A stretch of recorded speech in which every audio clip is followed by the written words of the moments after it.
လူတွေဟာသူတို့ကိုယ်တိုင်မခံစားဘူးရင်သူတို့ဖြစ်တာမှမဟုတ်ဘူးဆိုရင်ဒီလောက်လေးတောင်ခံစားဖို့လိုလို့လားဒီလောက်လေးတောင်မြည်ရကြစရာလိုလို့လားဆိုပြီးတော့အကျဉ်းသားတရားမဲ့စွာပြောဆိုလေးရှိကြတယ်ကိုချင်းစာတရားတွေမဲ့လာကြတယ်ကိုချင်းစာတရားဆိုတာသူနေရာမှာငါသာဆိုရင်ဆိုတဲ့အတွင်းလေးတွေးပြီးတာကိုကမကြိုက်တာတွေဖြစ်တဲ့ဆေးရဲစေမဲ့အရာဒုက္ခရောက်စေမဲ့ပျက်စီးစေမဲ့နာကျင်စေမဲ့အရာတွေကိုသူတစ်ပါးတွေကိုမလုပ်ကြဘူးကိုကမကြိုက်တာတွေကိုသူတစ်ပါးတွေကိုမလုပ်ကြဘူး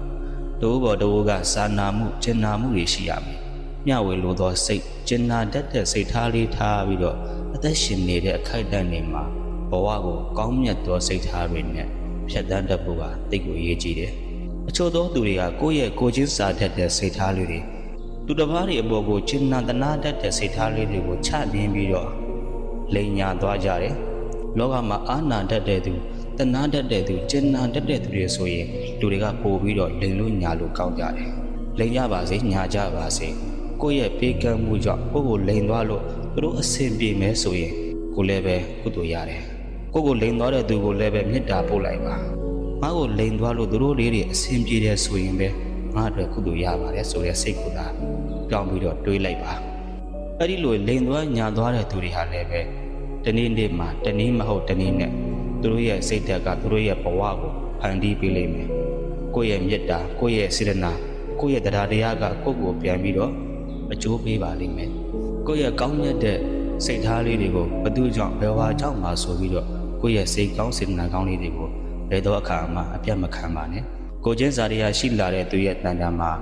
တိုးဘော်တိုးကကောင်းစားစေခြင်းနဲ့မေတ္တာတရားတွေရှိတယ်တိုးဘော်တိုးကတနာကျင်နာတတ်တဲ့ကရုဏာတရားတွေရှိနေတယ်အဲ့ဒီသူလူတွေကိုမှသွားပြီးတော့လိမ့်မဲညားမယ်ဆိုရင်တော့သူရဲ့ဘဝဟာဘယ်တော့မှအယောင်တွေတောက်ပလာမှာမဟုတ်ပါဘူး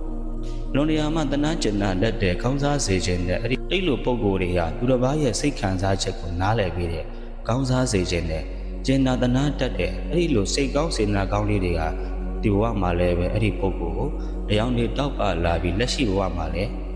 သူ့လိုအစဉ်ပြေတာတွေဖြစ်လာပါလိမ့်မယ်အစဉ်မပြေရင်တော့မှအစဉ်ပြေအောင်ကုညီမဲ့သူကတနည်းမဟုတ်တနည်းနဲ့ပေါ်လာမှာပါဒီဘဝမှာလည်းပဲအကျိုးရှိသလိုနောက်ဘဝတွေမှာလည်းပဲကောင်းသောဘဝတွေကောင်းသောအကျိုးတွေကိုခံစားရမှာဖြစ်ပါတယ်ကိုချင်းစာတရားဆိုတဲ့စိတ်ထားလေးကသူတော်ကောင်းပုဂ္ဂိုလ်တွေမှာသာရှိတတ်တဲ့အရာဖြစ်တဲ့အတွက်ဒီနေ့ကစပြီးတော့အလုံးကောင်းသောဓမ္မမိတ်ဆွေတွေတကွဦးစင်းတို့တွေက